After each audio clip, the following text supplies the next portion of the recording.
कथा शीर्षक 1. संकटातून उद्धार. एका गावात वासुदेव नावाचा गरीब माणूस राहत होता. त्याची छोटीशी कुटुंब होती. पण अचानक आलेल्या आजारपणामुळे त्याच्या पत्नीची तब्येत खालावली.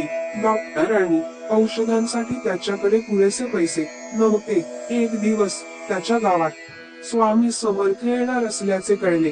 पूर्णविराम. वासुदेवने ठरवले की तो स्वामी समर्थांची मदत मागेल. स्वामी समर्थांचे दर्शन घेण्यासाठी वासुदेवने उधारी घेऊन प्रवास केला. पूर्णविराम.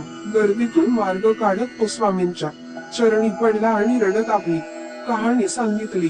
स्वामी समर्थांनी त्याच्यावर कृपादृष्टी टाकली आणि म्हणाले, "मी नकोस, तू उद्या गावात परत जा, तुला मदत मिळेल." वासुदेवने स्वामींच्या शब्दांवर विश्वास ठेवला.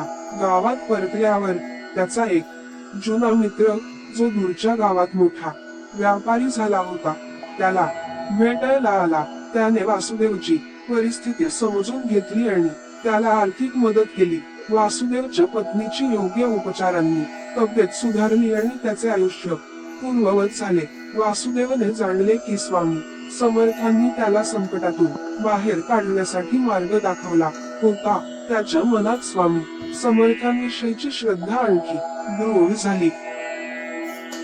प्रत्येक कष्टाला फळ मिळते. कौशल्या नावाची एक विधवा स्त्री आपल्या मुलांसोबत गावात राहत होती. तिचं जीवन अतिशय कठीण होतं. ती लोकांच्या घरचे काम करून कुटुंब चालवत असे. एके दिवशी तिने स्वामी समर्थांच्या दर्शनाची बातमी ऐकली आणि त्यांच्या भेटीसाठी गेली.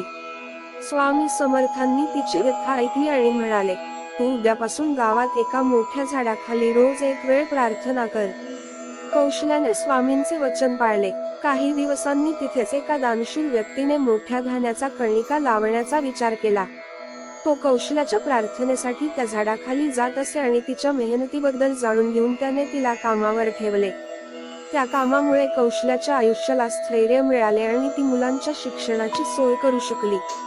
कौशल्याला समजलं की स्वामी समर्थांनी तिच्या श्रद्धेचा परिस्पर्श करून तिच्या आयुष्यात बदल घडवला.